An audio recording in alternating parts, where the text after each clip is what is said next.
Hello and welcome to the 2025 turkey shoot, and a happy Thanksgiving to our American cousins across the pond. Well, probably not yet, because obviously we're a little bit in front, but I'm sure the turkeys are in the deep fat fryer as we speak. What is that about? Jesus, I saw a clip of one on the internet earlier, and it's this guy trying to ram it in this deep fat fryer, and it's about half of it would fit, and he's literally giving it some, and there's hot fat spitting everywhere, and it's like, oh my God. It's going to burn his house down. So, yes. Anyway, that's why we're all here. We're here to celebrate with the Americans for traitors and leaving us and going their own way. There's a lot to be said. We might have got out of dodge a bullet on this one, I'm just saying. But anyway, that's another story. All right. Anyway, we are here with you live. And then obviously I'll be back with you tomorrow for a little bit of a catch up and a roundup show. And then we're going to be live Saturday morning at 10 a.m. to about midday. Then we'll be back with you in the afternoon between 2 and 4. Then we're in the evening at 7:30. Do we have a quiz yet, Nate? Or are we still waiting on ChatGPT to sort that out? The quiz will exist. It will. Honest. It will. It does not currently. Currently, it's just being tested.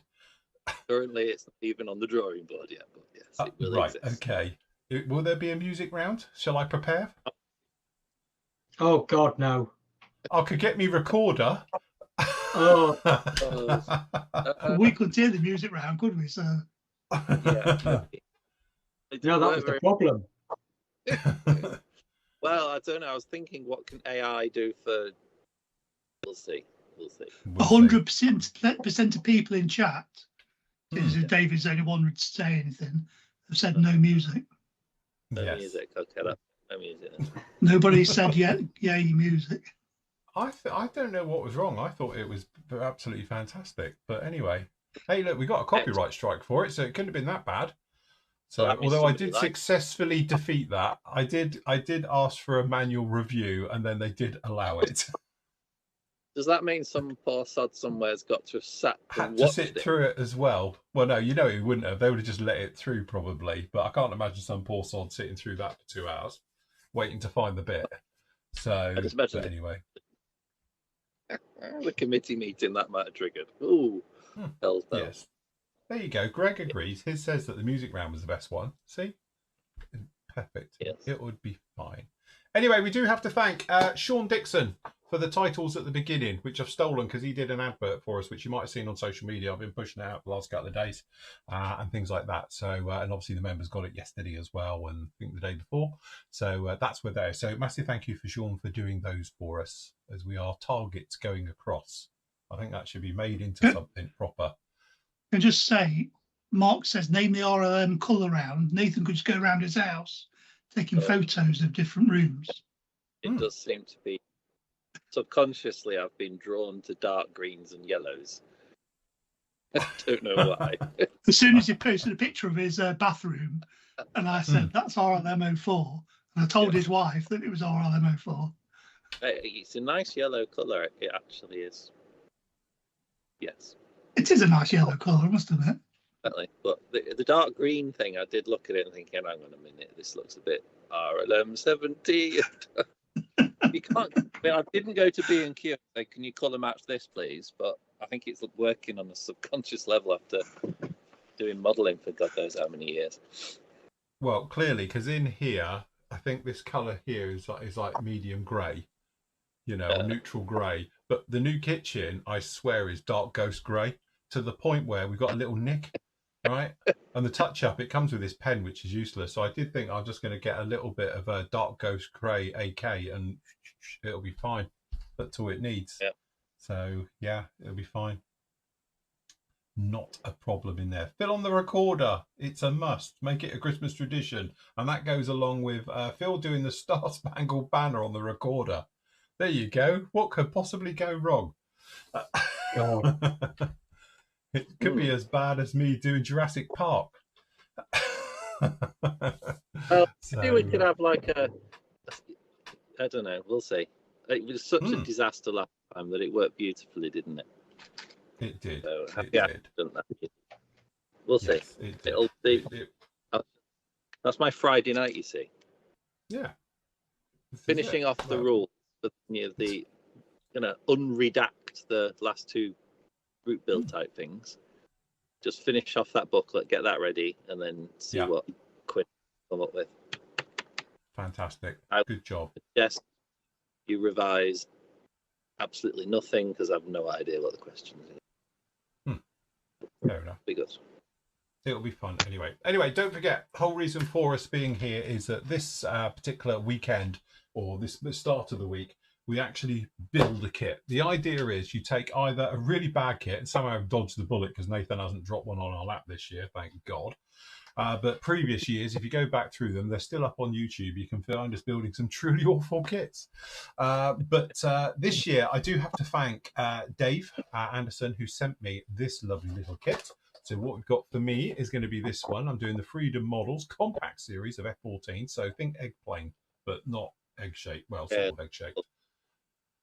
So do look very nice. They do quite a few. I know some of the other guys on the forum are doing it as well. So that's what I'm going to be doing.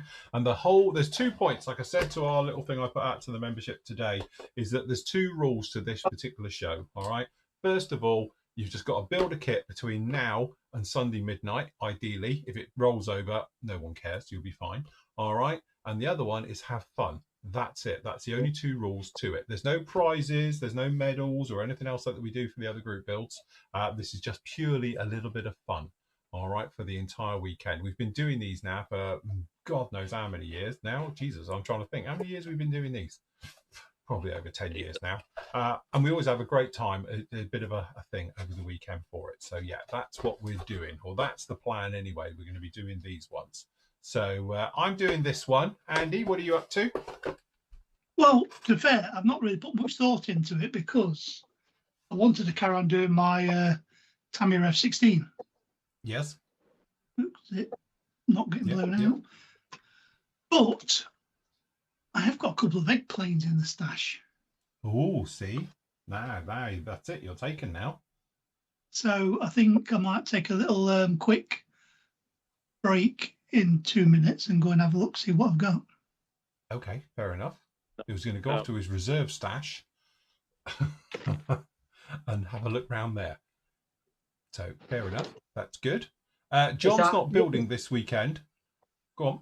Well, I might build, but it'll be probably the Defiant that I've got going. So, Okay, but unfortunately, I've got to work. Yes. Us poor mortals have to, And thanks to the lovely Black Friday sale that is now Black November sale. Yeah. It's a bit busy at work, so. So I will chip in. I think carrying on with the Defiant. Fair enough. Very nice indeed. And also that's the other thing as well. You don't have to start a new kit. If you want to build anything or finish off something, get down a Shelf Queen or whatever you want to do, absolutely. Just, join along and have a little bit of fun with us. So it will be having the usual topical debates. We'll be answering your questions. We've got some questions for tonight, looking at your work as well. So don't forget, if you go over to Instagram and post up your pictures and just tag us on the official Flory Models Instagram page, then we can show everybody live on there as well what you've been up to. So you can join in that way. And Nathan, what's your plans? Well, kind of got to do a girl power thing, haven't I, quickly? Yes. So I've decided to do a Valentine tank. And with it being Rubicon, it fits in with the quick build vibes, doesn't it? Yes. I'm going to try to do one of these to throw this one together. It's going to be a Mark V, North Africa. Very nice. Try not to jump down too many rabbit holes because I know basically nothing about the tank, so it should stop me. It's not going to stop me. I'll be on the internet tonight, but should just build it as it. Fair enough. Very nice. Just enjoy it. That's the main thing. We have got a few things going on just to whet your appetite whilst obviously you're watching us, or perhaps between the shows. I've got a huge sale back on again on the Flory Models site. So we've got up to 20% off. Well, it's pretty much 20% off everything, I think, right the way through here. Mystery boxes, oh, I've sold out. Scrap that. Who's bought all the mystery boxes in the last hour? Literally, they were there an hour ago.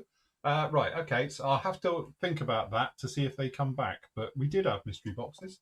I've got the anniversary sets. I have got a few more, but they're actually currently being printed, so I've got to print the stands off the bottom as well. So if you want to get one of those sets, you can do. The printer will be going over the weekend.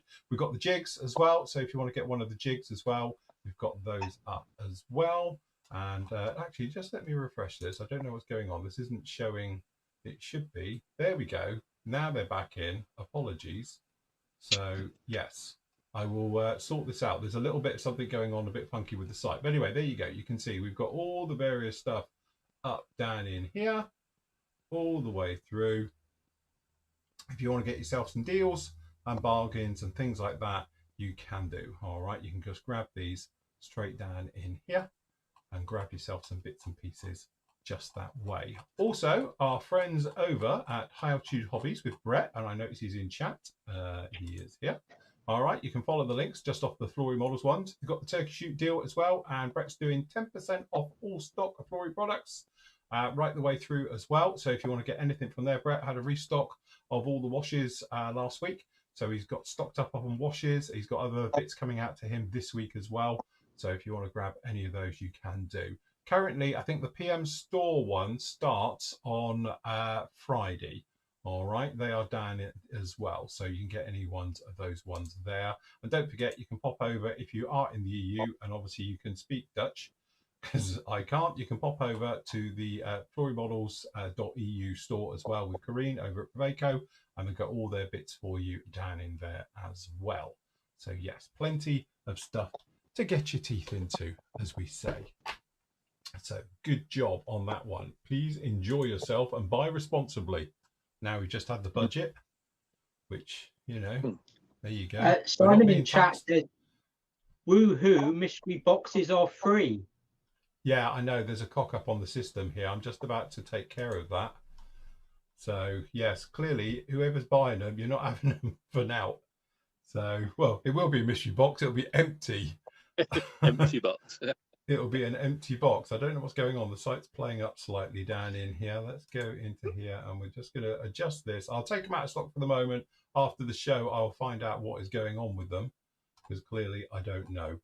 So let me just do this, and then we should be able to find them in here. Let me just see if I can adjust it. Just way doing that, Phil. David Chandler in chat says, where's Matt today? He was late in tonight, so he couldn't make it with us. Yes, unfortunately, he hasn't been able to make it online tonight. He's got a prior engagement. So he's out gallivanting. So, but he will be on. I think he's on tomorrow, isn't he? So a few people said, nice to see Andy back, and I'm looking well. Thank you. Yes. I've had an extra piece of machinery put in my just here to keep my ticker going. Yes. And to give me a thump when it stops, if it stops. And I was at Telford. I don't know whether the guy said, but I was actually at we hire a house out every year. I was at the house. Just that I'd only had the pacemaker fitted a couple of days beforehand and didn't feel up to walking around Telford all day.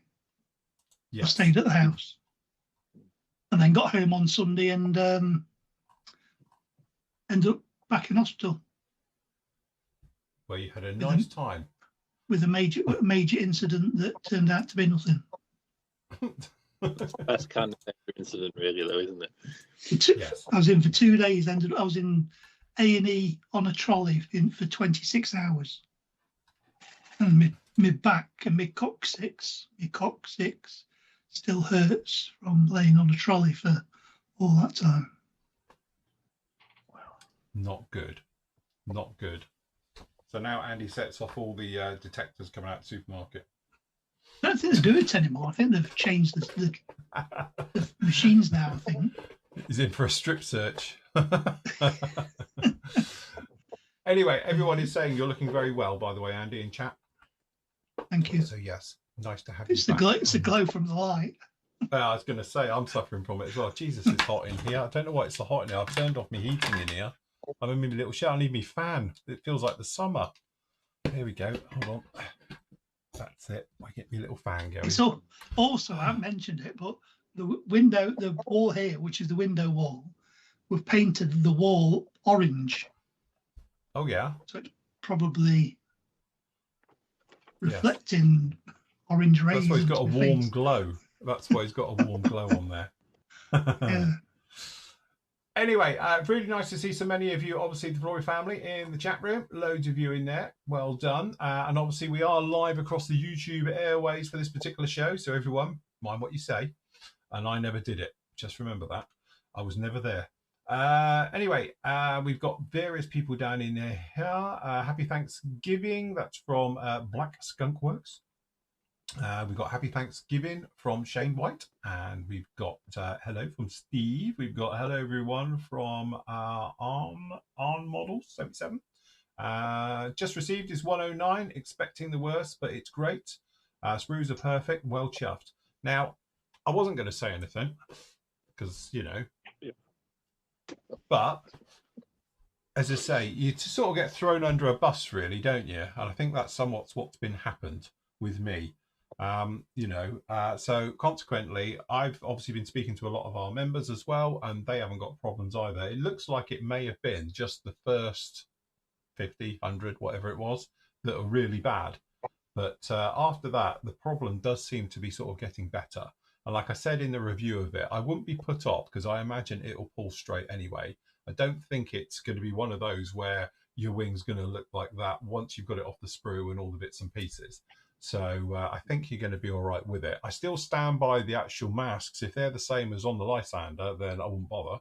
But as for the kit itself, like I did say at the end of the review, it's a really nice kit. It's just a real shame that Airfix sometimes let themselves down. And let's face it, if it was, say, 50 at the beginning of that run, and we know they did a run of 11,000 odd, then even if they just put them aside and use them for spares and for cannibalizing them for their spares department and stuff, everybody would have been well chuffed. But it's the usual thing. They didn't check, So instead of pulling them out and checking them and making sure on the quality control and everything's all in place, which would stop all of this, it didn't.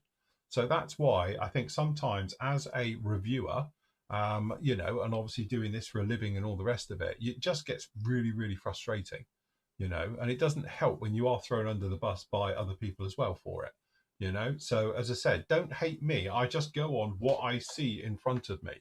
If I'm sent a kit, I review what is in front of me.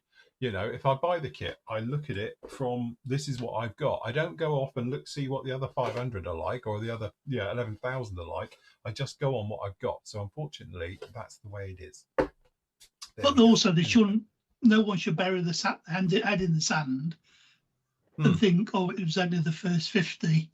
It's nothing to worry about. Yeah, those 50 probably went to the more influential people. Yes. Who are going to review them. The first ones that are going to get them are the ones that are going to be looking at them and putting it online. Yeah. They should have been checked.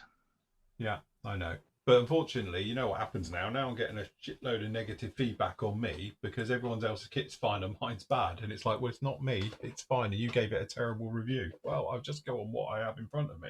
I didn't think it was that terrible. I thought it was very balanced. Could have been a lot worse. So, yes, never mind. Moving on, we won't ever mention them again. Right, okay, so what else have we got down in here? Where are we? Mystery box, I've sorted that now. It should be okay now. They should be £30. So hopefully they're all got on that one. Hello from New York City. Happy Thanksgiving to all. Absolutely.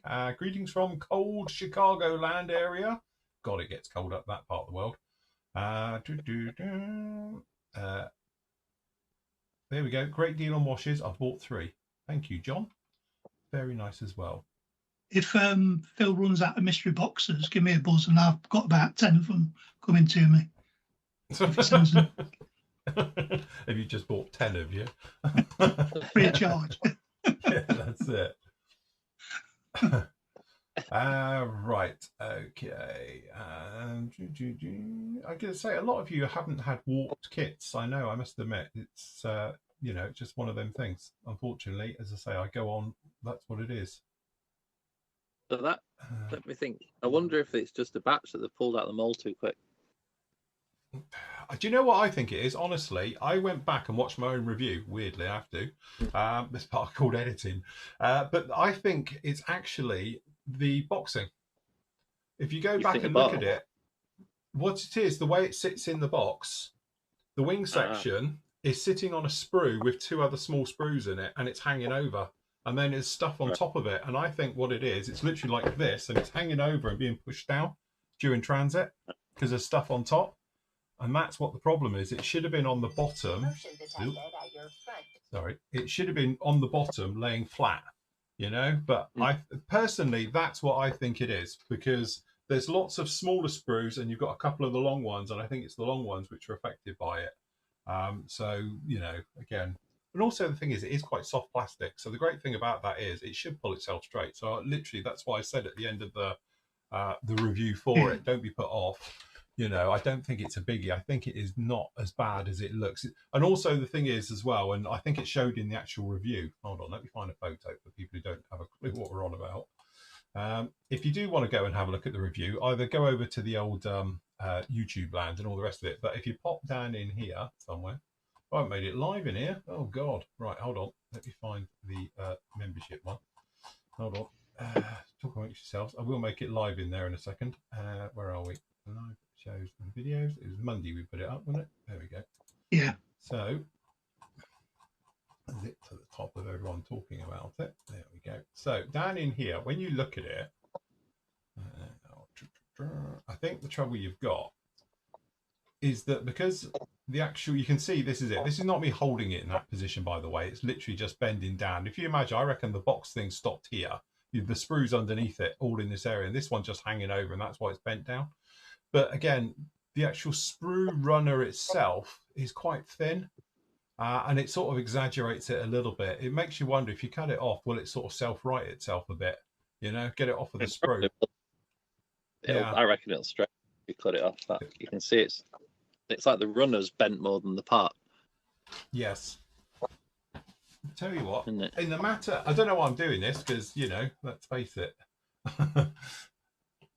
Build it, go on. Weekend build. I'm going to build it for the weekend. Stuff it. Someone in the comments did say it would be good if you could cut the bits off and put them together and see if it. Well, I tell you what, you can't say fairer than me giving it a proper whirl then, eh? So, to be honest, my fuselage, I don't think it's really a problem. It's got a slight warp, but the fuselage itself isn't. I think it's just the sprue is warped. And again, I put it down to packaging. So, what we will do, we will endeavour, because I say the other sprue's fine. That one's fine. I'm going to pop it off the sprue here, and we will see what happens. All right. So hold on, talking amongst yourselves a sec, and we'll see if it even self-rights without actually being. I think if it doesn't self-right separately, when you join the two halves together, I bet it'll fix itself. Is there a bit of anhedral or dihedral? Was it anhedral? Isn't it? No, They do. dihedral is up, isn't it? Yeah. Oh God, Jesus! John, My 3 weeks of engineering I had when I was 16 has gone out the window. It is. It's dihedral goes up, because it's. I always think of di as down, but it's not. It's the opposite. So yeah, it'll be dihedral is going upwards. Yeah, the wingtips anhedral is going down. John in chat is saying the latest thing has been missing sprues with the kit, hole sprues. Oh right, okay. Hey, to be fair though, if you're going to have this problem with any company, Airfix fix it like really quite easily, don't they? You send them an email, send them a picture of a sticker, and you get your part like fairly sharp. So hold on, let's try if we've got enough room. This one here, I don't know if you can tell, this is the good one, so there's no bounce in it at all. See what I mean? It's flat, that's fine. Yeah. This is the problem one, because there's a little bit of give. I know it's not the best angle to show you on this, but this one's got plenty of bounce. But I reckon if you used to put a weight here, you know, and Well, leave just- it for a week, it'll probably be fine. But I still think it'll pull together. I reckon if you glue it onto the lower wing, it's gonna. Yeah, it's got a curve on it. Look at compared to. It has got a curl on it, yeah. But I think It has got a honestly, bend. Where the slats start, that's where the bend is. yeah, Yeah, so I reckon it'll. Hey ho. yeah, it's one of those ones. So yeah, it's got it's got anhedral. It's downwards. It's had a hard landing. It's had a hard landing. He's bent it a bit because it should be about there, isn't it? Yeah, But, it it's should a be bit, like. but I reckon it's it'll pull just- itself straight. Once it's on the lower wing, you'll have no bother. I'll put it over me thigh and give it the old But turn you it remember right. what- It'll be fine. So Was it yes, look, I've got my power pack. I'm going to put my power pack on it, and we'll see what happens. Ah, you'll be There we fine. go. I've seen a lot worse. Yes. Anybody's got a walk on and choose not to build it, send it to me. I'll sort it. Yes. It's all right, Nate. We might be doing that anyway.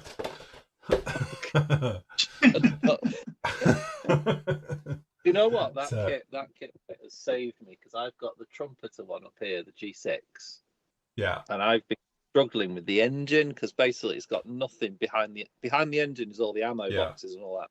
So I was scratch building away, and it's that Airfix kit coming out means I can just close the trumpeter one up and then Yeah. get the Just go Get for the that Airfix. one. because Yes. the quality of the Airfix one is just like streets ahead of the other one. Hmm. So Jez says his 109 Airfix kit had no fuselage parts in the box. well, you can always that's a bit of a build- problem, isn't it? That's another scratch build task, isn't it? Yeah, if you email, I've had it once where I had a short shot. I can't remember what it was. Was it the Sea Fury things? And I reckon Yeah. within 2 days, I had a little box through the post. No arguments, no bother. But the thing is, it's happening all the time, isn't it? And they're never doing anything about it. You shouldn't have to do that. See what I I know understand. I know they're very good at replacing parts, but Ooh, And it's costing Airfix money, though, isn't it, to keep doing that? Well, do you know what If Apple, they got it right at source, they wouldn't have to. Yeah. If Hmm. Apple sell you a faulty phone, they fine Foxconn Hmm. for every faulty part shipped. Every faulty phone shipped. And I think Airfix, maybe when they sign the next deal with this manufacturer, for every faulty part they have to put right, they should get a.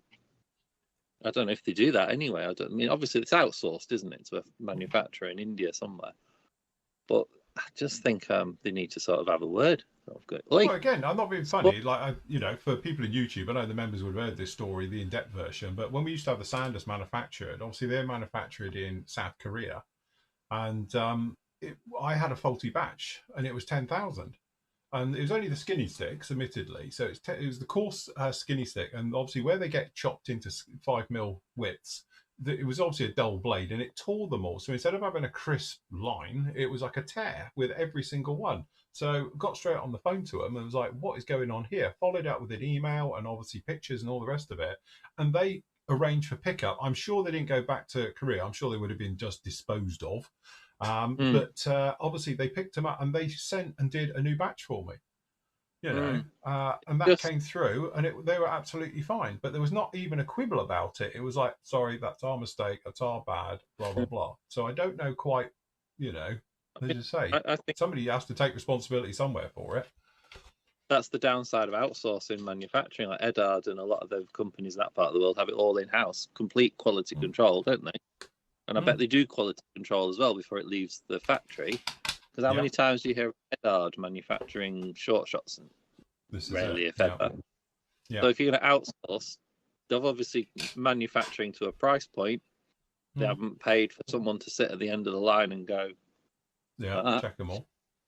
bang, bang, bag it off, weigh it, off it goes. Adam says, in reality, how maybe each kit's in each batch actually have problems. If it's like 1%, it's probably more cost effective to do replacement. If it's more like 70%, then obviously it's more cost effective. I bet you Phil's had of the Airfix kits he's had off Airfix, 70% of them have been faulty.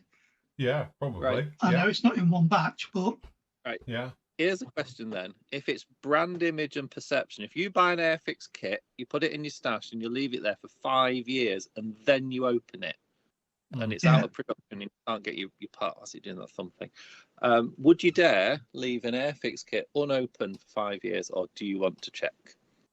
Yes. Before it goes in the stash? Because that's what I'm thinking. It's just ruining their image, isn't it? I bet you I've got kits in my stash that haven't of Airfix that I've not even looked at. And I've got a Vulcan kit there. I think you should have a little look because it's still sealed. I've not opened any of that lot behind me. Oh, I think the thing is, and we have had it where obviously members on the forum have said that they've tried to get spare parts, but now that kit's been discontinued or is not currently being manufactured, that's it. You can't get spares for it. So, you know, that's the problem you've got. And I know in some ways that it's saying that thing, isn't it? You should always check your kit thoroughly and make sure it's all there and everything else when you've got it, because obviously you've got the right to return it within so many days under the Online, you know, Consumer Act. But let's face it, reality, who does? You know? So, and obviously if you've got to debag it and all the rest of it, you're devaluing the product if you ever wanted to resell it. If you wanted to resell it, you could sell it as new and sealed and then hope the next person off you doesn't have problems. But you'd buy a Tamiya kit. I don't know. Do we always open boxes? I don't know. It's just they've got a reputation. And that's the damage, not the amount of extra cost in shipping. I don't know. It's just a shame. It just sort of takes the edge off when they put a kit in front of a review that's going to be seen by thousands of people. Yeah. Richard says, thanks, Nathan. I'm now running to my stash check each Airfix box. I'm looking because I've got a Sea King there that I've not. It's still in the outer box. I never even opened it. Yeah, I've got a couple that are still in the brown boxes. In the sleeve boxes, yeah. Spitfire 24 one. I've got another one in there. I'm just like, oh god. It's. Do you know what I've had? I would say, I don't know. Can I say this? Of all the kits that I've had molding errors, they've all been Airfix. I've had flashy things from Revell where they've been badly molded. Yeah. But I would say mismolds and missing sprues. Lego, you never miss a brick because you just don't. No. You know, Isla was doing a Minecraft. You always Legos. get extras. Yeah. Isla's there building this Minecraft thing, and she's like, "Dad, I'm missing bricks." I'm like, "You're not. You've done something wrong." Yeah. And you just know. I think it's Airfix. I buy a lot of Airfix, so that might not be particularly accurate. But there's got a reputation for it, haven't they? Which is not helpful. It's a shame because it takes the edge off like an amazing release when someone has to say, "This bit's warped." Do you remember the Meng DR1? Really bad wingy. That had it. And do you know what that was? Because the issue was found with that. It was the packaging. Because the way they had packaged it, the wing warp, it had like a box section that was protecting something, and the wings were on top of it and being bent around it. So when they shoved it in the box, and it was a very full box, that was the trouble. It was a bit broken on all of them, wasn't there, as well? It was snapped. And that was because of that boxing. But everybody remembers DR1 for that, don't they? And everyone can go, "Oh yeah, that was the fault." And I had one where you were bending the thing to try and get it straight. But if you remember, what happened was they found the fault was because of the packaging. It was packaged in the wrong order, and they all were.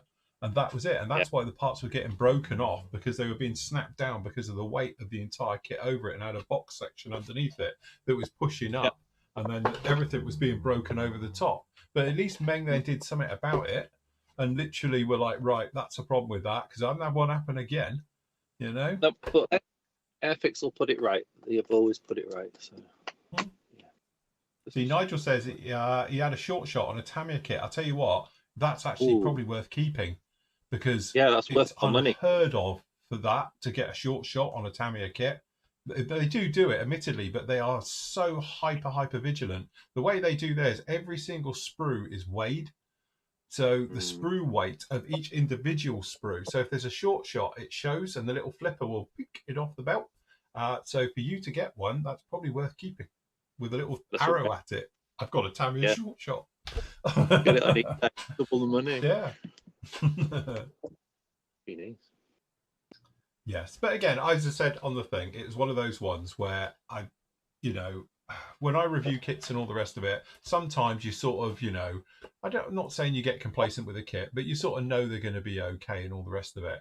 But the trouble is with Airfix, you're almost, when you're doing a review, you're expecting to find a fault. So I'm looking for short shots, which is not what I should be doing. You should be looking at the kit, but I'm literally, when I'm going around scanning my little BDO over it for the first time, as you see it, I'm looking to see if it's got a short shot, it's got a flash, if it's got problems on the kit, and all the rest of it, because I'm almost expecting it, and that's a horrible situation to be in. So I know I don't do it for anybody else's. I'm just looking at the kit as an overall. So, it's a bit like I did the Stalwart. I thought, this looks quite good. And then afterwards, everyone said, it's got a short shot on yours. I was like, have I? Yep. The usual one everybody had with it, that front bow deflector thing. But but I didn't even spot that one. So never mind. Yeah. It's fine. It is. Worst things happen at sea. Oh. Yes, it was all good. Right, okay. Does one of you want to read out the questions? And I'm going to tuck into me box and we can do the questions as we do the show. Yeah. Cool. I'm on that. You got it? Good job. Oh, Good the first one's got some pictures. Oh, right, I can do that. Hold on. Let me just go into it and then I will be right there. 1 second, oh, everybody. Actually, have we done that? Oh, God. You are doing Thursday questions? That's with the from Carl with the Edward Carrier film and the decals. No, we haven't. Because I was talking to Matt about this one. This question came in afterwards, and I showed Matt these pictures because he's currently building a said Spitfire and he's going to try their technique as well. So, yes. Having said that, he has been looking. He's found some aftermarket decal sheets for it. Oh, is he? Yeah. Nice to see he's got that sorted. Right. Okay. So, if you want to read out the question, John, I will show the pictures. Right. Okay.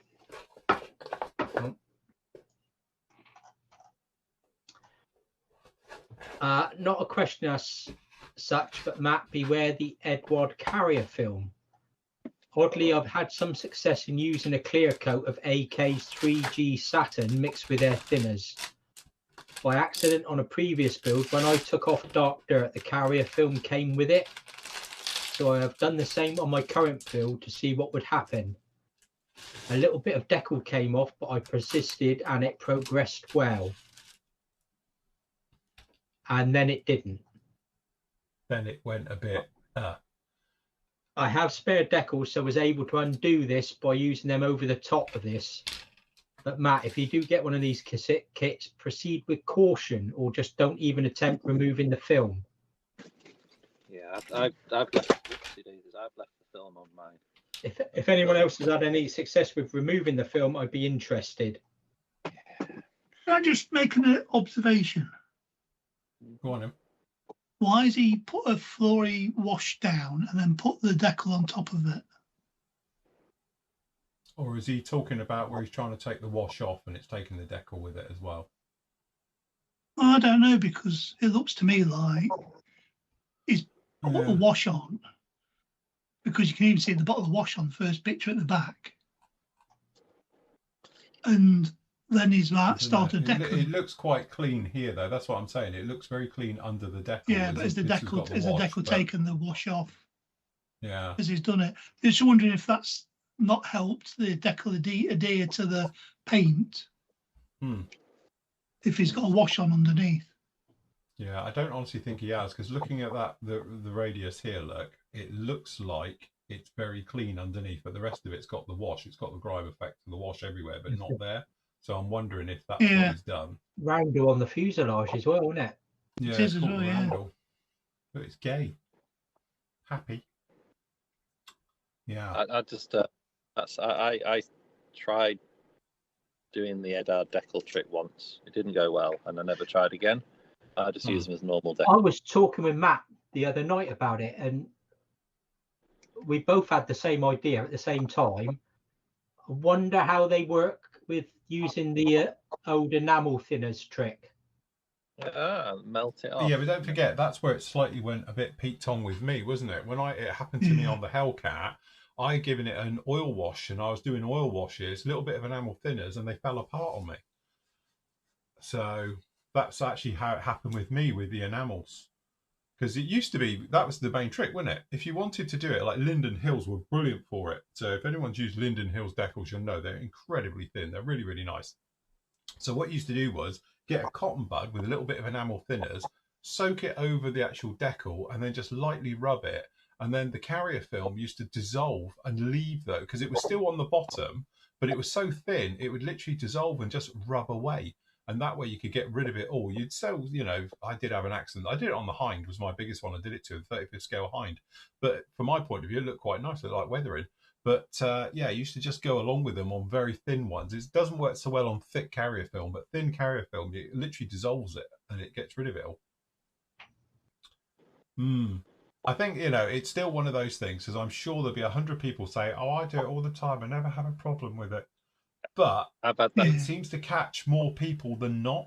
That's the trouble. I don't think it's a surefire way. And I know for a fact a lot of them, they say it's not designed to do it. But the decals look so much better if you do take the film off. They've got a more radiant, lustful look. I just don't understand why they do it that way. Why don't they do it the other way and have the carrier film on the bottom instead of putting the carrier film on the top?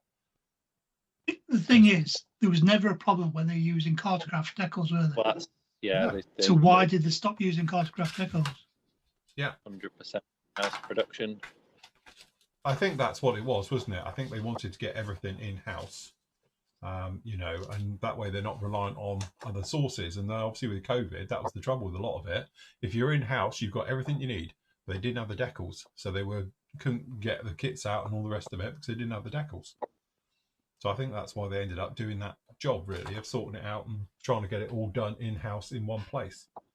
Not to mention, obviously, it's probably cheaper. I mean, there's lots of things online saying how to remove that carrier film. And the most successful one seems to be water, a brush, and sort of with the brush, flicking the edge up and then putting the brush under the carrier film and working it. Yeah. The problem seems to be where people try and get tweezers and then peel it off that way. Yeah. Well, that brush trick is how I used to do it. If you ever had a decal and you put it in the wrong place, even if you had setting solution on it, you used to get a load of water and just put a nice soft brush and just get underneath it. And then literally just tease it all the way around the underside with the brush. And then you could lift it off and go again. That's how I always used to do it. But yes, again, it's one of those ones where I think it's, I don't know, it's almost, it's I'm not going to say born to fail, but your chances of failing are a lot greater than, you know, just letting it go. And I know a lot of people now, they don't bother. They just don't take the top film off. They just leave it in place. You know, which, you know, if you're happy with it and it looks good, then that's not a problem. Cool. Right. Next question. I was going to say, on the subject of Eduard, shall I open this box? Oh, yeah, go on. Well, you don't know what's in it, don't forget. You just dropped yourself in. Oh, no, I don't. No. Hope Lynn's not watching. If my wife's watching, I have no idea what's in this box. It's just mysteriously turned up. Is it from Matt? Busted. No, it's not from Matt.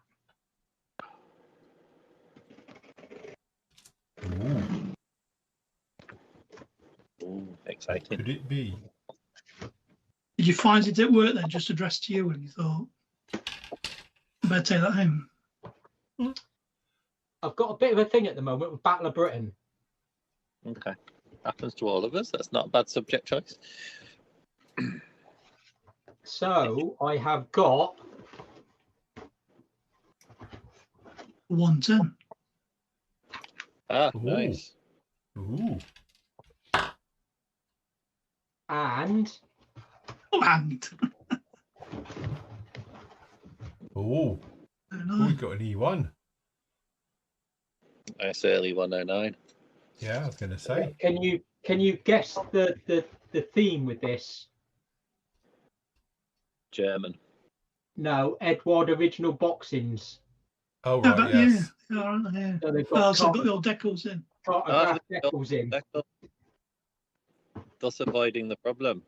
Yes. Yeah, see? That's the way to do it, isn't it? So whoever sent these, thank you very much. It's a pleasant surprise. Do you reckon she's really going to believe that, John, for 1 minute? No, No. not for 1 minute. But yeah, you can get both those kits still from Eduard, but they've got the new decals in. So I'm just doing a bit of hunting on the internet and managed to find those to save that problem. That's the best solution to the problem. Yeah. Yeah, that's the best solution to the problem.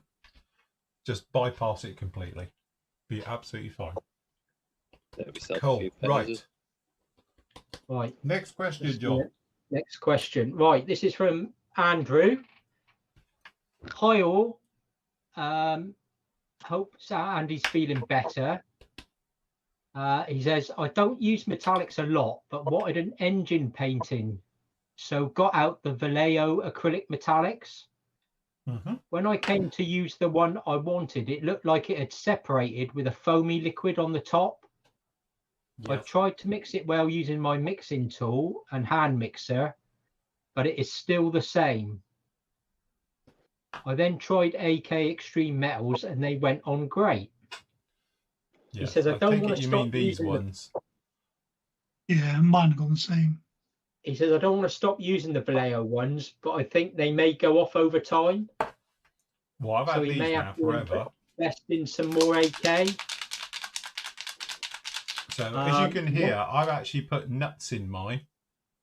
So, to literally, you know, get the stuff off the bottom, because with all of these they do, but they do foam up. They all do that. So that's quite normal to have the foamy stuff, to be honest. I've had a couple that have gone like, gritty and separated. Yeah. See, I'll tell you what that'll be. Maybe that's what happens to the wash if you put IPA near it.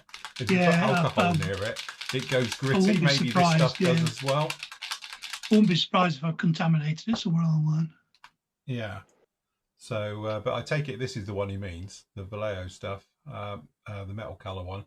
To be honest, I still maintain this is probably the best acrylic, true acrylic metallizing effect you'll get, because it's really, really nice. And like I said before, it's one of those weird ones. When it goes on, it doesn't look very good, but when it dries, it really starts to pop and looks very much the part. You have to keep mixing it though, don't you? Because it does separate. Yeah, it will separate. Yeah, absolutely. Like all acrylics and all the rest of it. That's why I've got the old, this is marine grade M4 nuts in here. And say, make sure they're marine grade, otherwise they'll rust. But they're stainless steel. So, but yeah, get them in there, get it thoroughly mixing up and all the rest of it. Get the thick stuff off the bottom before you attempt it. It may be a case of, yes, it's been contaminated with something like an alcohol, IPA, or something else like that, and that can affect the problem. And obviously, you know, once it's gone, it's going to be very, very difficult to get that back.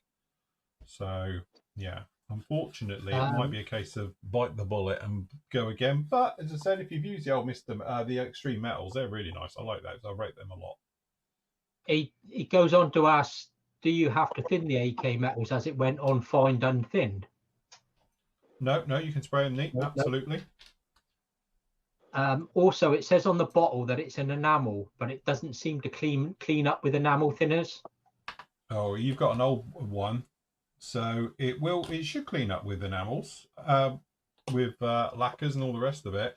But as I say, they now describe them as a lacquer, not an enamel, because of, well, sending it around the world, I think. So they still smell like enamels to me and work like enamels, so they should clean up with enamels. If not, just do it with lacquer thinners. And do it that way and you'll be absolutely fine.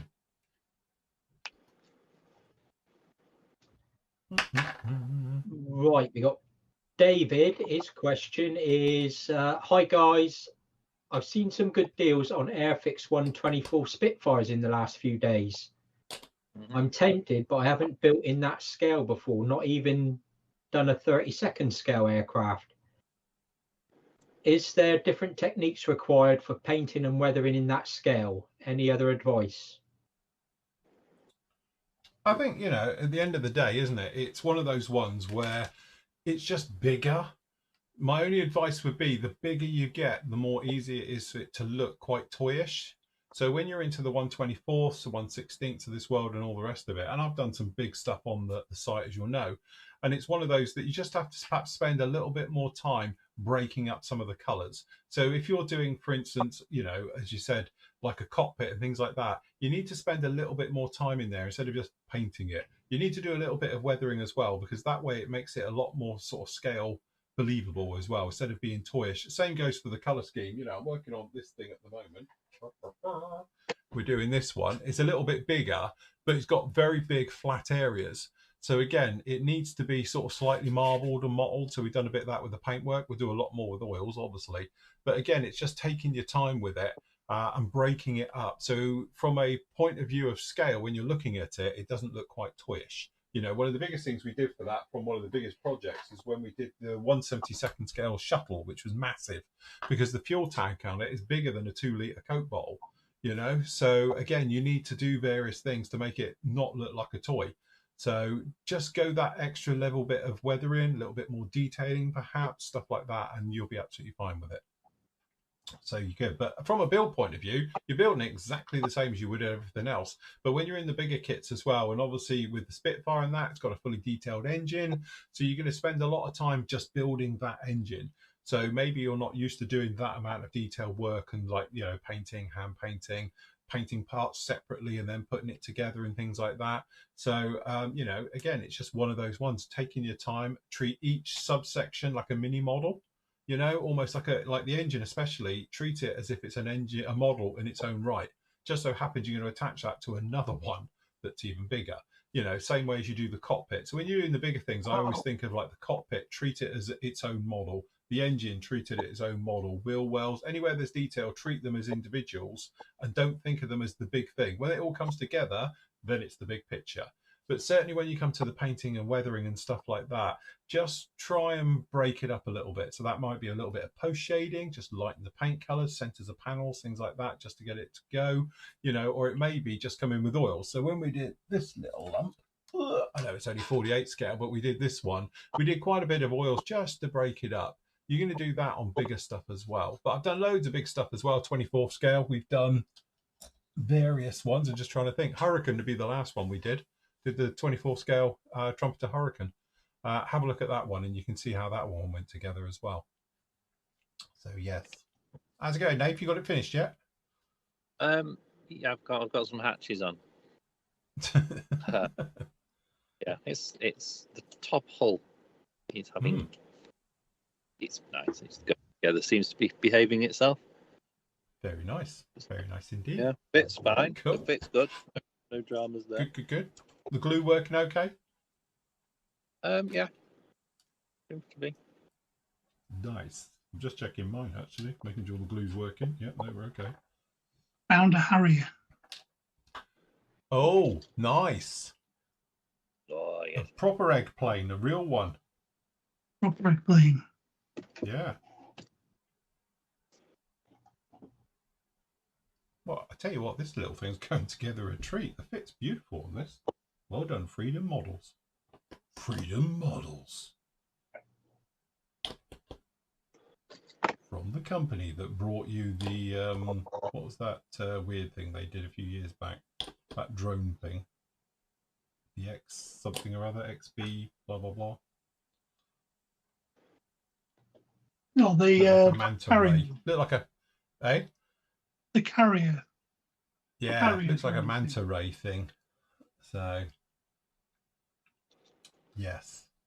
It's funny. Terry in chats just put warn Nathan he may struggle with that glue on a Rubicon kit.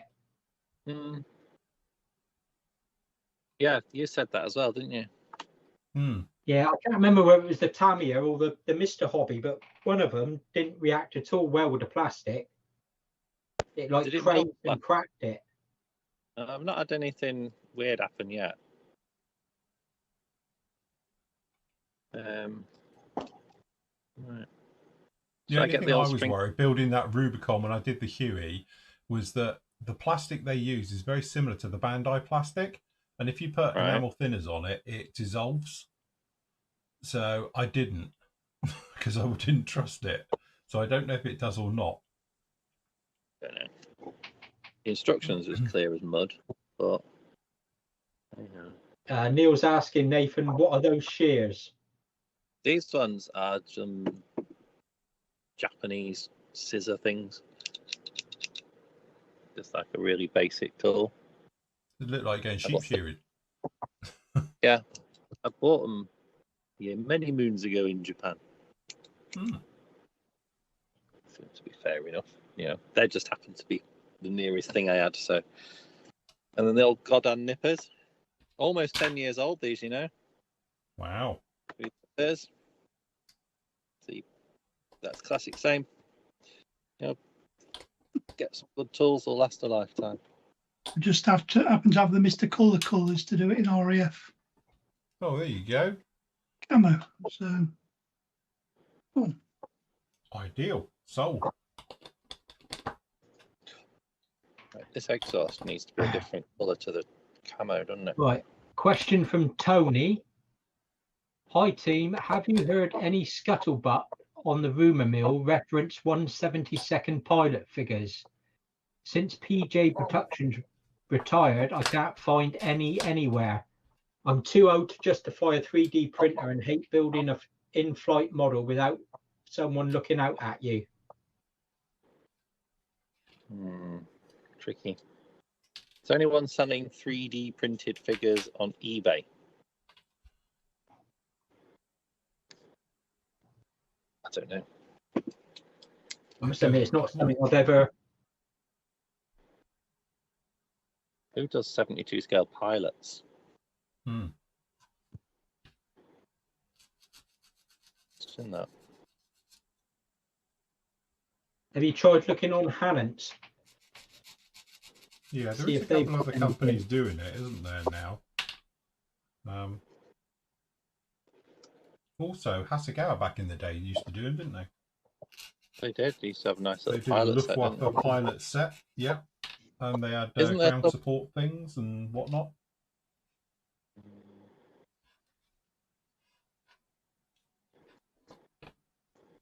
I don't know.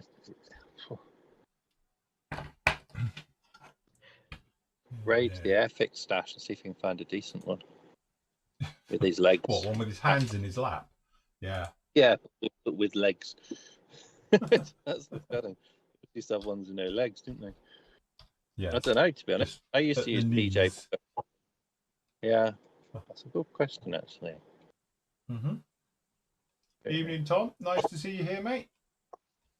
Where are we? 72nd. Let's have a look. See what the Godfather says. Hannon's, in other words. Paul in chat says ResKit do some pilot figures on eBay. Good shout. ResKit. There's companies that must be doing it. It's one thing with PJs. They used to do some quite niche ones, didn't they? Like certain, like 1960s RAF or something like that. They used to be really good for the good range.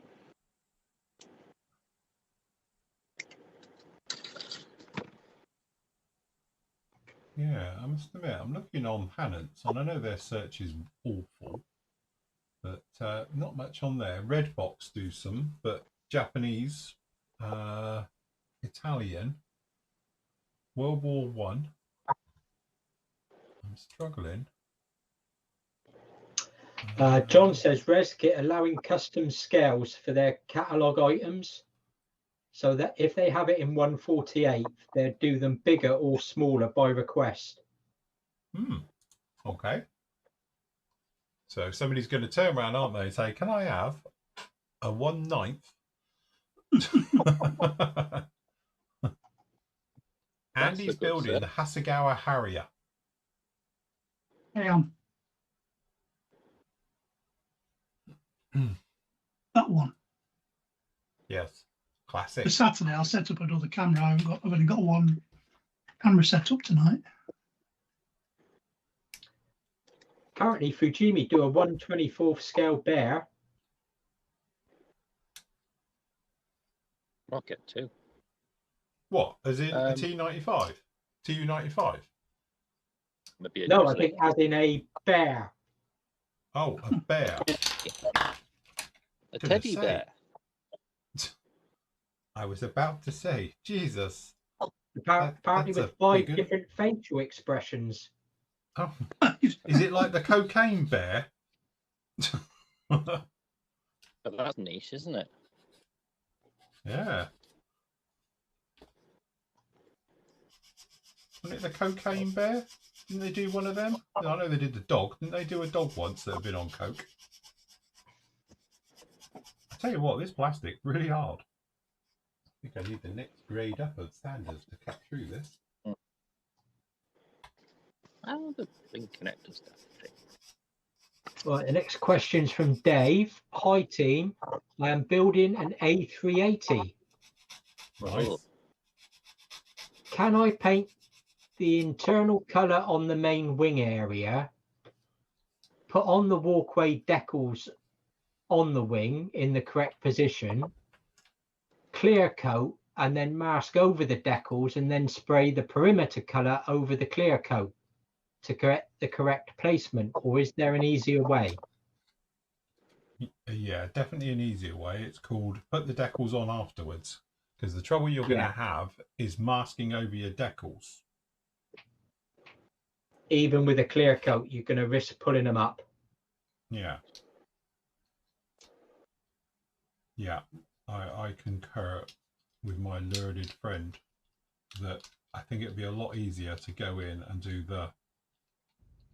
Jesus, I don't fit. When I did my P47, I needed to do the nose art on it, and I decaled it, and I redid some of the black, didn't I? And I had to mask it off again.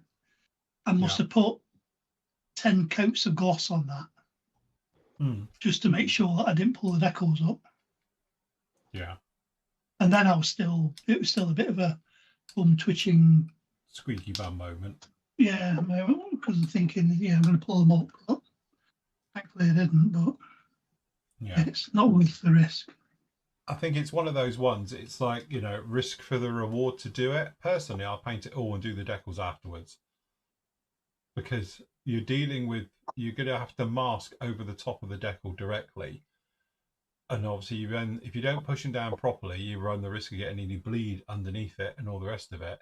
But also, unmasking, even if you've got lots of coats of clear on top like Andy did, still going to be a proper squeaky bum. Personally, I wouldn't risk it. I would definitely just paint the entire wing and do the decaling as the last effect, and then gloss that back in afterwards. Mine was literally a last-ditch effort. But if it didn't work, I was going to strip it off and do a different scheme. Yeah. But it was like, I'd run out of options, to be honest with you. Yeah, I think sometimes it's that thing, isn't it, where you're like, it might seem quicker or easier, but in a situation like that, I honestly feel that you're probably just better off, doing it all in one, paint it all up, put it down. If you're worried about, obviously, with the actual doing the walkways and stuff like that, you can always paint them on, and the bit where it says don't walk, put those bits of decal on and do it that way. Because obviously doing long stretched out decals is going to be a bit of a problem as well.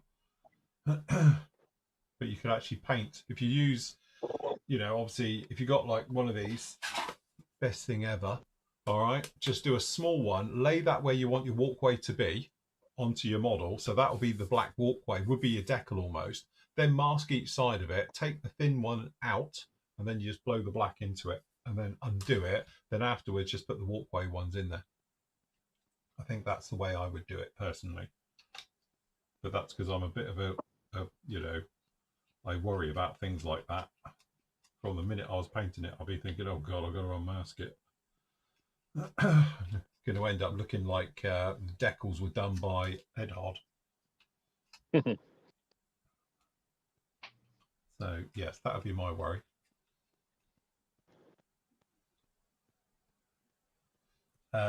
hold on, John, got one here. What have we got? Hi, I have a new question. Can I use white spirit as an enamel thinner? In theory, yes, you could, dog brother. But I would say don't just use cheap, white spirit. You're better off spending a couple of quid and buying an art supply enamel thinner, purely because, like I often say, it's a bit like using cheap enamel thinners for oil washes. It'll be gritty and horrible and all the rest of it. So you're better off using a better quality one or an artist grade one, because honestly, you will get a better effect. Because I think that's where I was going wrong for a long time when I couldn't get oil paints to work, because I was just using a cheap, store brand white spirit instead of a proper enamel thinners. But if you're using it for cleanup and stuff like that, just use the cheap stuff. Yeah, I was going to say, I've got a big bottle of cheap stuff for cleanup, and then I've got the Dale Rowney low odor stuff for actually working the oils. Yeah, definitely. Yeah, and to be honest, this is what I have. I use this one here. This is the low odor thinner, and I've had this bottle forever. You can probably tell by the colour of it and all the rest of it, because you don't use much of it at all. Because I've got some other cheap stuff during cleanup and all the rest of it, and then we just got low odor. This is just enamel thinners, and away you go. But also the way is, I always say, to test if it's a good one or not is the smell. If you smell it, if it says low odor or no odor, it's a highly refined, really nice enamel thinner. It means it will make really nice washes. Now, if you ever get washes and they're a bit gritty, that's why it's a cheap thinner. If you use a good quality thinner, you have no problem with it at all, and you'll be fine.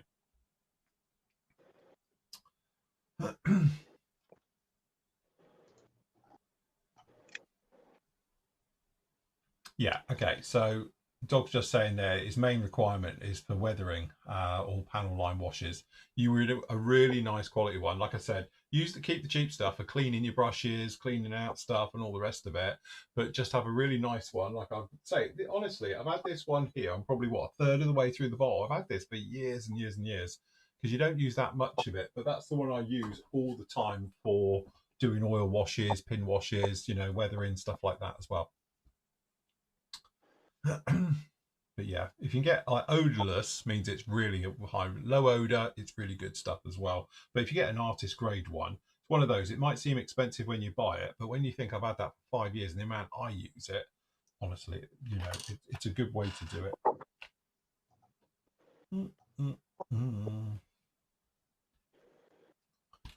Right, we've got 2 of these.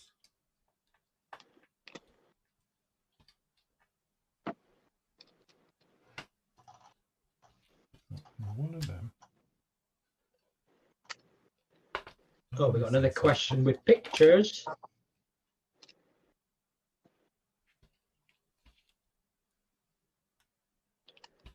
Right, hold on. I'll be right there, mate. Yeah, okay, go.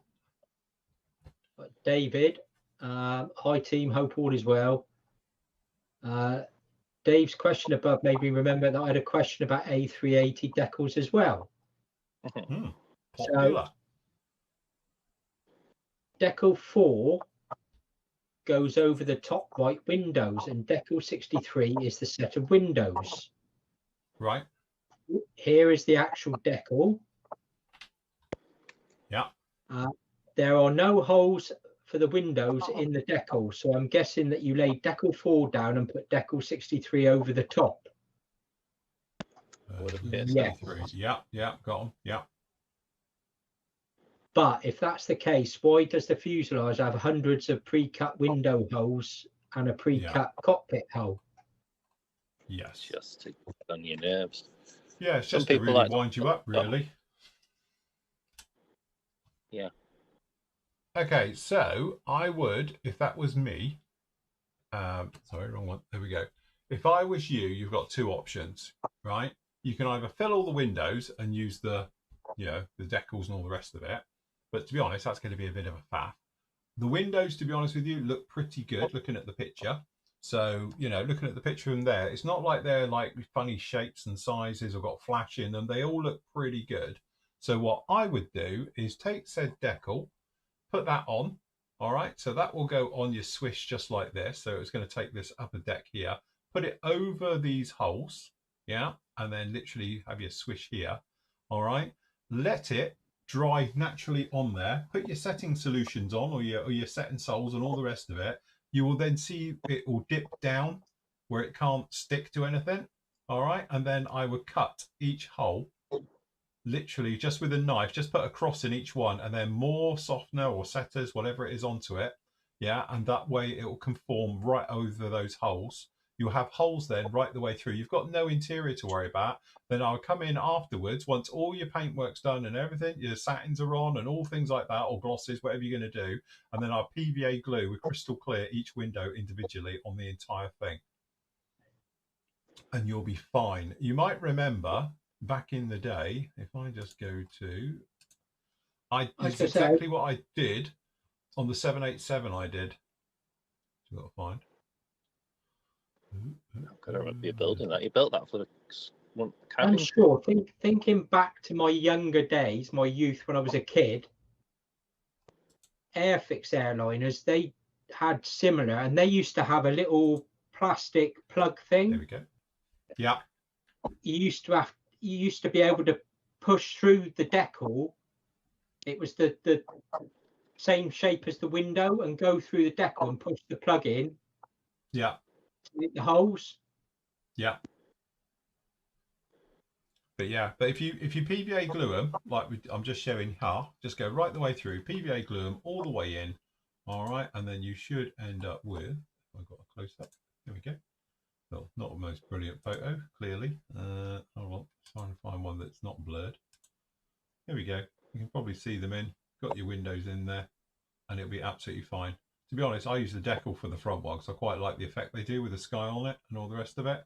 But we just did it on there like that. There we go, right the way through.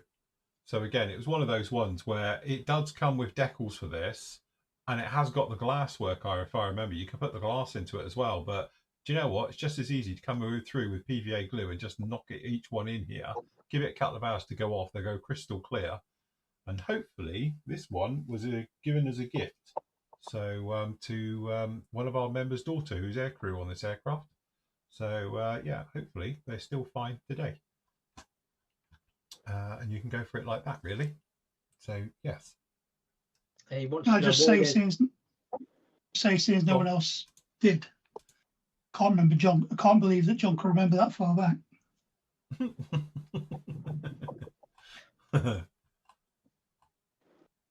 I'm sure the old Airfix airliners used to have, like I say, it's a little thingy the shape of the window, and you used to go along the decal and push it in just to make the hole. Yeah. What I would do, really sharp knife, literally let it dry so it's properly dried onto it. All right. Then you just come along, just put a cross in each window, and then give it another set of setting solution. It will go in and literally peel out. Then you just come in with your PVA glue into each hole, and then just leave it, and it'll be absolutely fine. The great thing with that as well, if it goes really bad, you can pop the window right in and go again, you know, if anything happened, and redo them. It might rattle a bit afterwards, but it'll be fine. Don't worry about that. And he wants to know why there's two sets of windows and which is best to use. So yeah, that's a normal thing with a lot of companies. They've done them windows open, and some of them have got white in there, which will be like window blinds and stuff being shut. And then obviously on the black version, it depends which way you want to do it. Revell tends to do that on their airliners. So you can either just have black windows, or you could have it as open type ones as well, with the sort of, you know, it doesn't have any back colour at all. So it's really just to do the black ring around each window. That's all it's doing, if you imagine. Personally, I just put the black one onto it. At that scale, yeah. It's a bit like, why'd you get the two? You can see it on here, on the decals. You've got here with the black version, or with this one. Obviously, there's not a lot of interior detail, so I won't worry. I'll put the black one on rather than that. Because to be honest, on my one that I was just doing on this one here, you probably see at the front, I actually did the cockpit for this and painted it and all the rest of it, but it looked really naff because there's no real detail. So I ended up putting the decal onto it because I was doing it in flight. I thought with a nice sort of cloudy view, you know, reflection, it would look quite nice. So that's why we ended up doing it. Although better than my photography skills. It was obviously whizzing around when I did that one. So yeah. So yes, that's what I would go with anyway.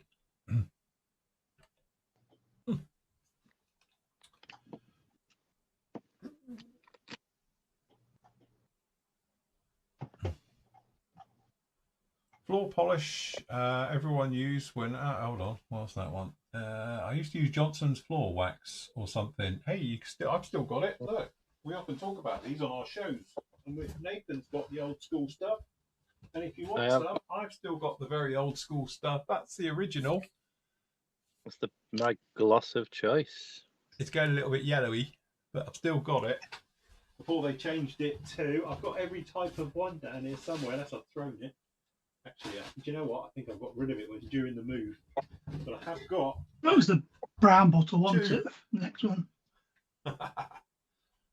got two of them here still. I haven't used them because clearly things have moved on now. But yeah. Yeah, I've got rid of the one that smelled like flowers. And if you want to get the modern version, it's that one. It's called Pledge Floor Care, and it's exactly the same as the old school formula. But again, I don't really use that anymore either because there's better things out there these days. Don't forget, the whole reason for using clear was because it was cheap. It used to be £1.50 for like half a litre. So everyone did it because it was a cheap way of glossing your models before you deckled it or weathered it. But nowadays, it's really expensive stuff. It's like 13 quid a bottle. So you might as well just use normal gloss from any of your modelling stuff and do it that way.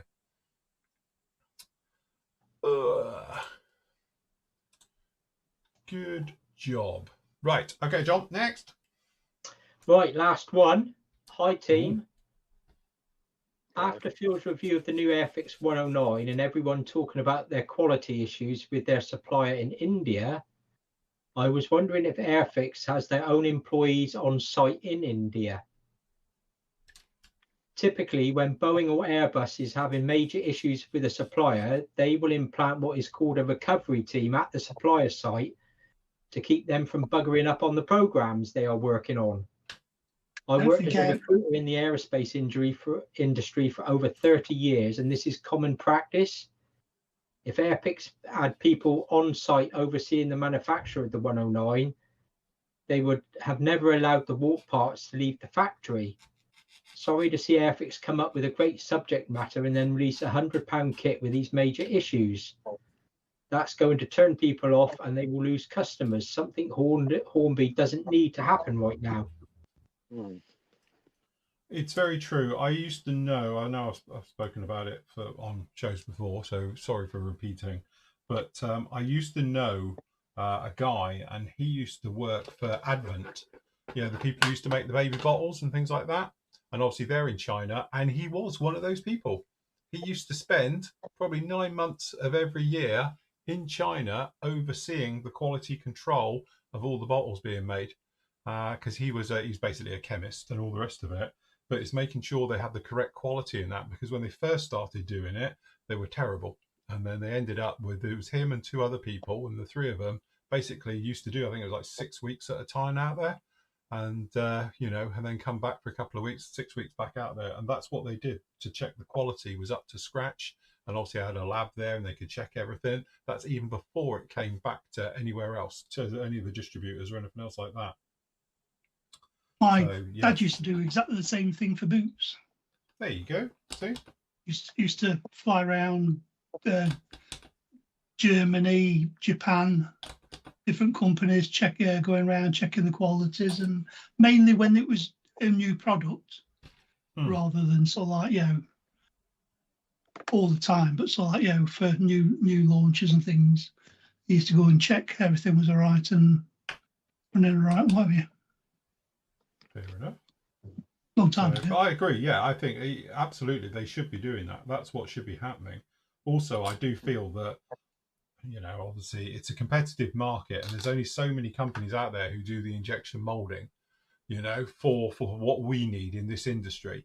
So, you know, and I think realistically, there's probably only 6 to 8 companies in the world who can produce injection molding of the quality we need for scale modeling. Obviously, injection molding to a penny, but to do what we need with fine riveting detail, the clear parts we need and things like that, there isn't that many.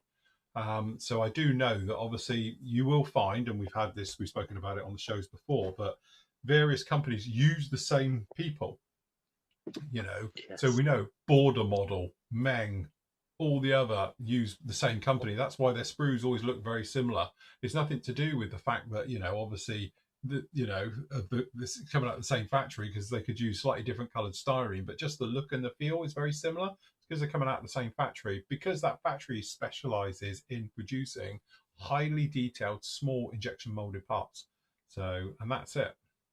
But I know, you know, just mentioned down in there by Walt, it's down to a price.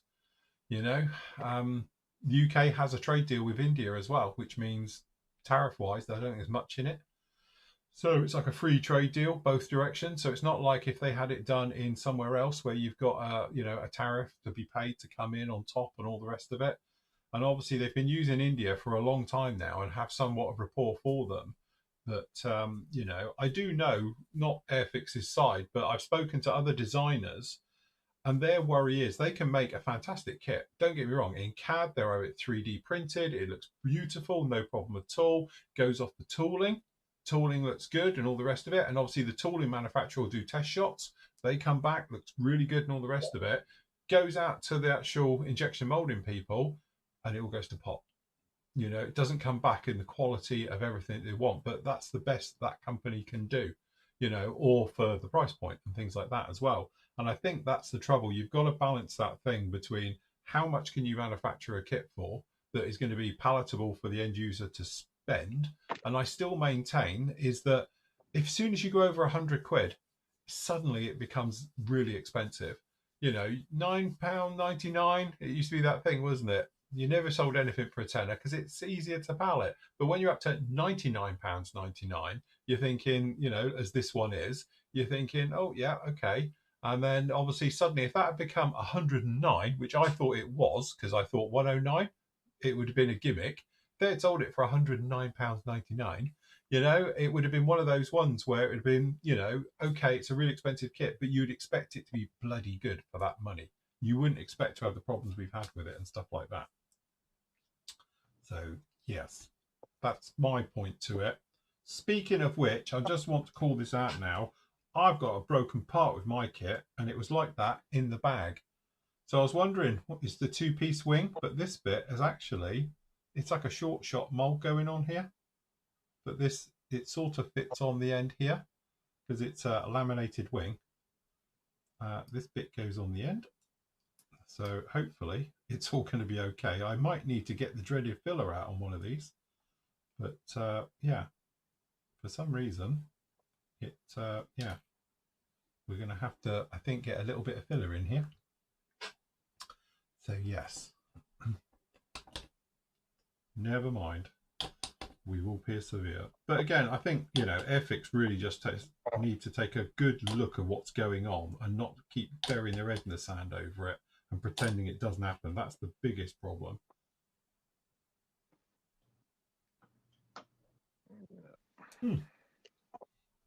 Anyway, how's it going? That'd be a nice little. It's all right. I'll say if anyone from Airfix, that'd be a nice little trip to India as well. 2 weeks. That's it. 2 Yeah, week holiday. Why not? I'd be up for that. Keith just come back. We're going to have to get Keith on. You can tell us about his travels. Keith of India. Keith of India. I'd go for 2 weeks. I don't think I'd want to spend 2 weeks in a plastic moulding factory though. Yeah, in the industrial suburbs of India, you know. Don't see that.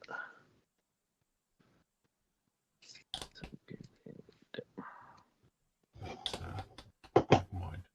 It's all very strange, this tank building business. Not about break. There's apparently the company that Airfix use, they're the company that do Nerf guns. Oh, are they? Oh. It's a bit different, isn't it? Yeah, they'll do loads of different companies because Airfix will buy a production slot, won't they? Yeah, but Get the tool made, and that's why Airfix kits come out and then disappear, isn't it? You've got production. Yeah. Yes. I've got warped parts on this, you know. Oh my God, that's it. The world's come to an end. Warped parts. Unbuildable. That's it. Bit of brute force and it's straight. Can I just say my little Hasegawa egg plate's going together perfectly? Oh, very nice. You see, what we've got coming up this weekend is discussions about food. Looking forward to find out what people are having for dinner at the weekend. That's usually a big topic of conversation. It is.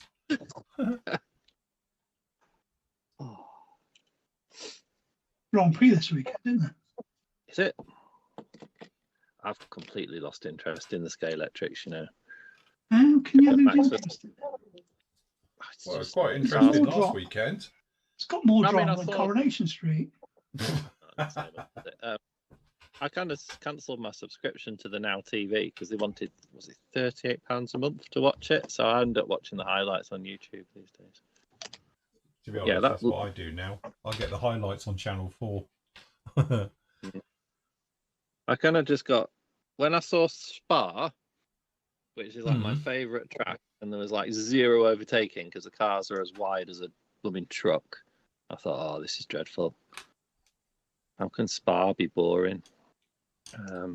So I'm waiting for the new year. And to be honest, Lewis Hamilton fan, so it's not been the easiest of seasons to watch it on that front either. So I wonder if Max will get his fifth. That'd put a spanner in the works, wouldn't it?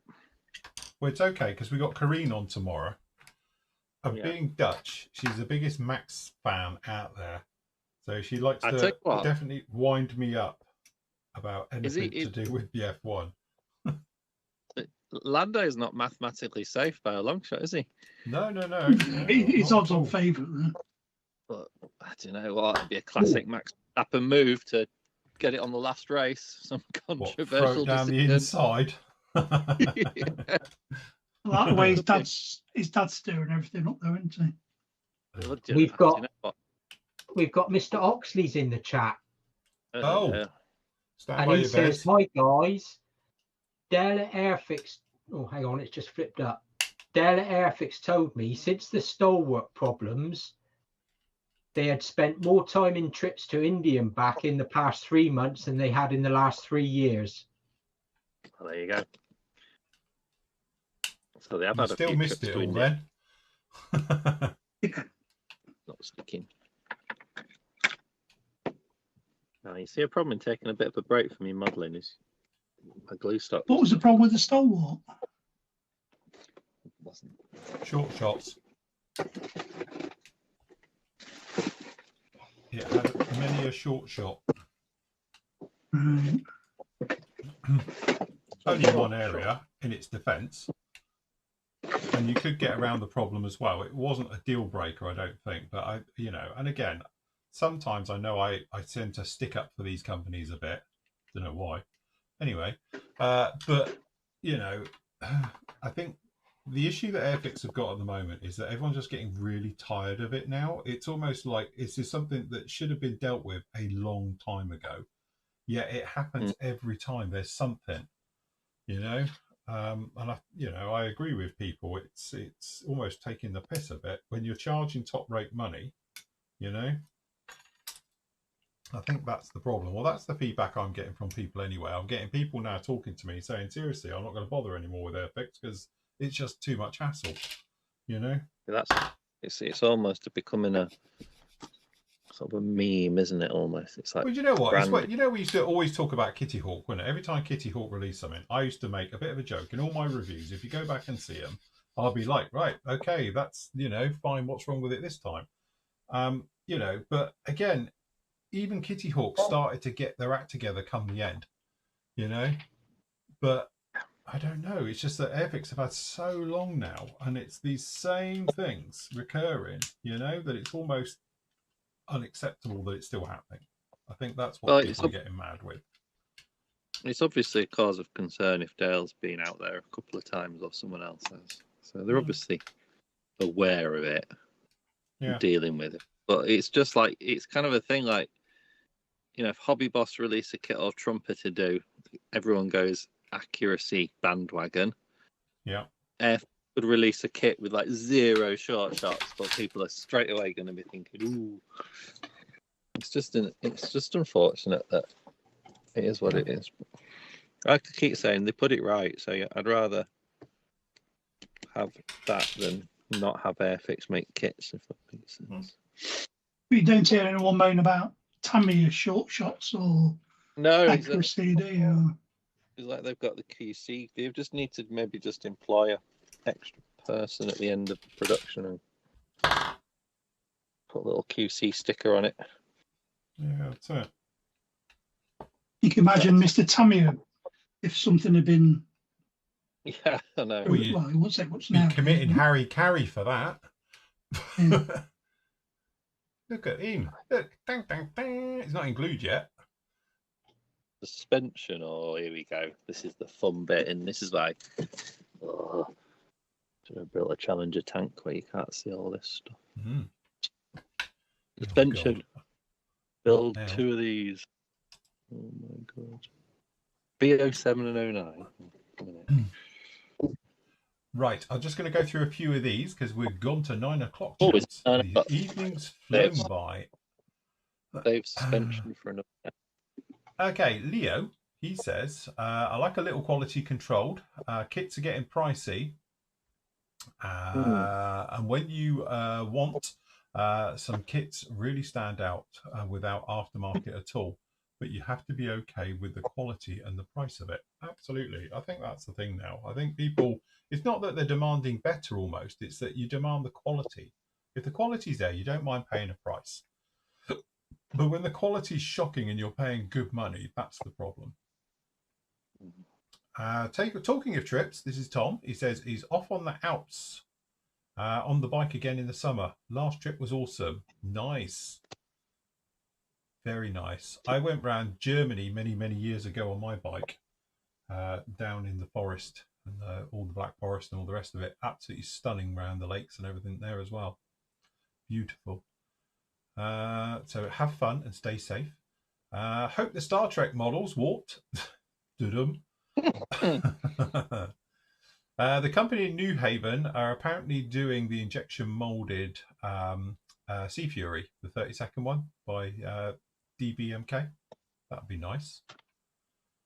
And again, I think that again, it's British made aircraft. I think it is a little bit of a selling item, isn't it? People like that, but also it's that thing about sounds horrible, but you want people who take pride in what they do and produce. You know, and I think obviously the company in New Haven, seeing the stuff they did with Airfix, with the Spitfire, I know it wasn't cheap and it probably cost them a small fortune to do it in the UK, but people don't mind paying for quality. I've learned that over the years, and I'm one of those people as well. If if it's got the quality and feels good, you don't mind paying a little bit more for it. And I think if you explain that to the end user as well, then that's what happens. I know I'll harp onto it, but it's a bit like the Sanders. The reason everyone loved my Sanders because they were high quality. They cost an absolute fortune, and I used to make very little money on them, but it's only because we sold tons of them is how they were viable to do. But again, it was one of those ones. It was like I could have used a nail file and just done standard things like everybody else does. But we didn't. We used our own grits, we used our own materials, our own backing. It was our design, it was everything we did, and we worked with the manufacturer in South Korea, and they delivered a quality product for us at the end of the day.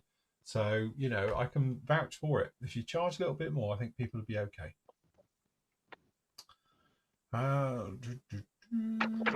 John then says, yes, there's a point when you're building that people start to wonder if it's worth the chance that you might get a bad kit. I'm not at that point yet, but I'm sure that people are. And I think that's what's happened.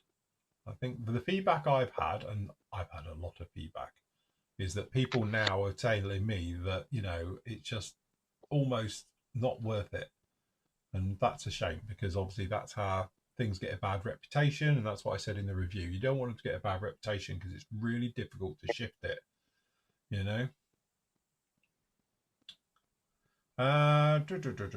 John, if you let Phil know, I think John was reading the other one.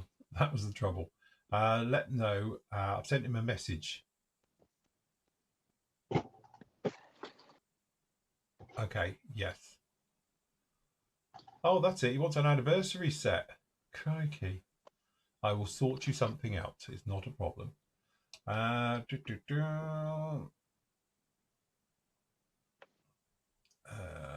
So Malcolm didn't get the mask set or the instructions with his batch. He was number 2219.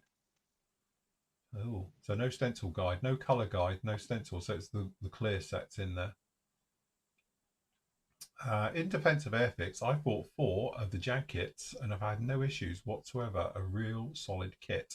To be honest, I don't think there was much wrong with the Jag kit. I haven't heard people complaining about the Jag kit. That seemed to do all right. Don't know. John, do you know any more? No, I think the Jag was all right, wasn't it? The What have you 48 got scale flashing? was anyway. Right next to your head. Oh no, that's all right. There is something flashing. Oh, that's all right. I've done it. I've moved it. It's my cursor. Sorry. I thought you had something flashing in your room. Got aliens coming in. I thought you were talking about me because I've got toothbrush on charge here. Oh, yeah. It's flashing.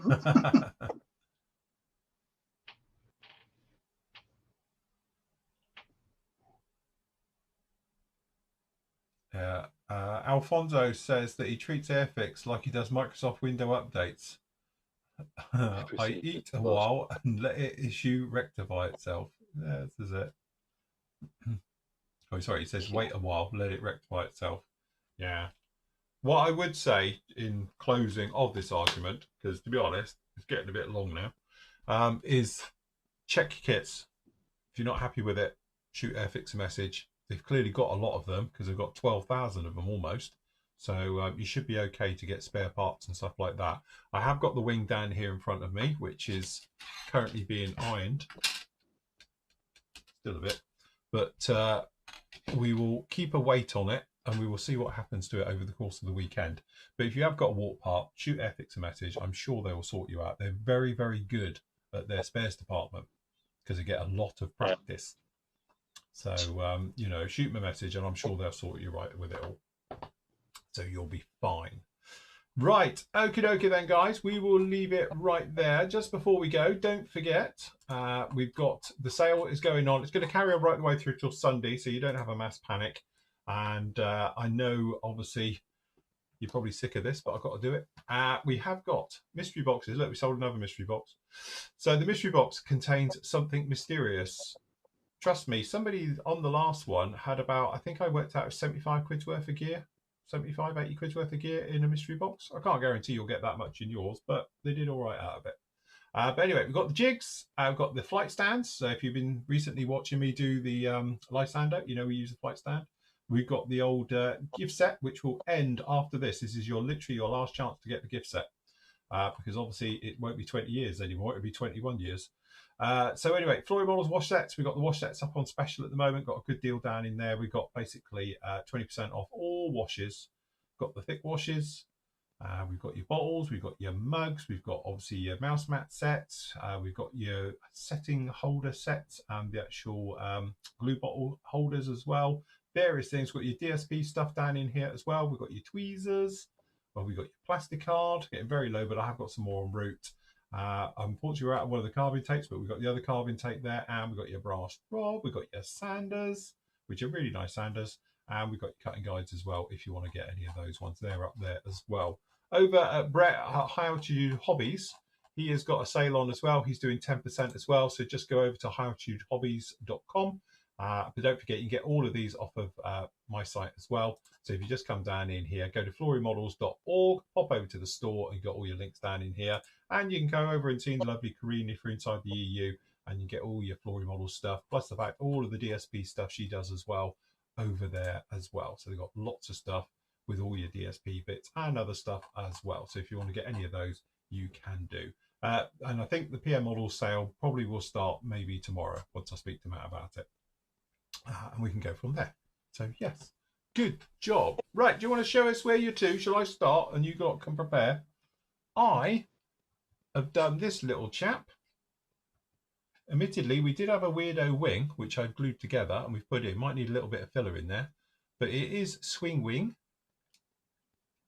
of my lovely F14D. So going through. So what I'll do is tomorrow off camera, I'm going to start to put him together, and then on camera I can paint him with you, and then on Sunday we're getting decal with any luck.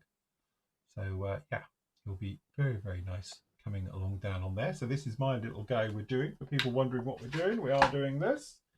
This is the one, little Flory Models Compact Series. You've got these down in here, and going along very, very nicely indeed. And then, Nathan, should we start with you? Yeah, so I've made a slow start on the suspension bits, but they're, to be honest, just sat on the side. I've done this. Yeah. Main Very nice. hull built. It's a nice little thing. The plastic does feel weird, but it has taken to Tamiya extra thin without any problems. Although I'm putting plenty of glue on, given what people have said. So I'm putting slightly more glue on than I normally would. But it seems to be in one piece and not gone weird or anything. So yeah. Yeah, I must admit, I think I used Tamiya extra thin when I did the Huey a couple of years ago, and that's the Rubicon kit, and that I don't think I'd had any problems with that either. So. Yeah, so I'm about halfway through building, but it's the fun bit next with all the wheels, isn't it? So yes, yes, fair have enough. some fun with. Yes, good job. And Andy, how's yours? Show us your egg. It's Very all nice. together. Cockpit's all painted and detailed. Yep. No detail in it at all. I've put a bit of filler on. There's some like sink marks and ejector pin marks, so I've just like tidied it up a bit. And I've got filler and on the underside of the wings as well, so I've just tidied them up a bit. And yeah, if another hour, could have it all together. Fair enough. Be nice. Yeah. We can go through with those in there. So, John, you're working tomorrow, aren't you? Saturday, yeah. I'll be all right for the evening, but yeah, You'll Saturday during the day I've got to work. Cool, very nice. Nathan, are you around tomorrow? What time are you on? 10 till 12 and 2 till 4. No, I'll be at work for those ones, I'm afraid. But Saturday I'm on.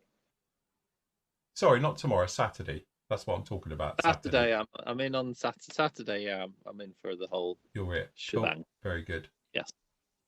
Very nice as well. So yeah, hopefully Matt will be around as well. So we've got Kareen on as well over the weekend as well, and I might try and drag Keith in for Saturday night if I can pull him out of a pub somewhere. So yes, we'll get all of us in here as well. Anyway, thank you very much for joining us for our first little bit of a start for this one. As I say, I'll be back with you tomorrow. We've done this little lump, as you know, for members. We've got the next part of this one up, which basically talks about painting the figures. So I know you're all dying to see what they turned out like. So we've got the painting of the figures, doing the cockpit, getting it sorted, getting the glass work on and stuff. And then hopefully, well, you will be next week, you can catch up with me when I've painted and done all the painting on this one as well. So you can catch up with that. I will do a catch-up show tomorrow as well. So gallery thing as well for members. You want to get your photos up and things like that. Make sure they're up nice and early in the morning, and we can get those up there as well. And then we'll be back live with you Saturday morning at 10 a.m. As I said, then Saturday afternoon at 2, and then we'll be back with you Saturday evening at 7:30 for our musical quiz. I'll find my recorder. It's fine. Feel right. And then don't forget, we're back with you Sunday morning and afternoon, and we'll finish at 4 o'clock on Sunday as well. Members, make sure you get your stuff all in there and updated. And then first thing on Saturday, I'll be taking everybody round. I might do a little bit of a refresher with people tomorrow as well on the actual catch-up show to see how you guys are getting on in there. All right. Good job. Big thank you, obviously, to the gang, to Andy, John, and obviously to Nathan as well. Big thank you, obviously, to the Flory family, as always, to make these things possible. And obviously, everybody in YouTube and as well for joining us as well. Don't forget, like and subscribe. It really helps out someone. Clearly not me, but it does, because we don't put adverts on, so it doesn't make any difference. But hey-ho. Anyway, we will leave it there. Thank you very much for joining us. See you all soon. Guys, say good night. We're out of here. Bye. Bye. Bye.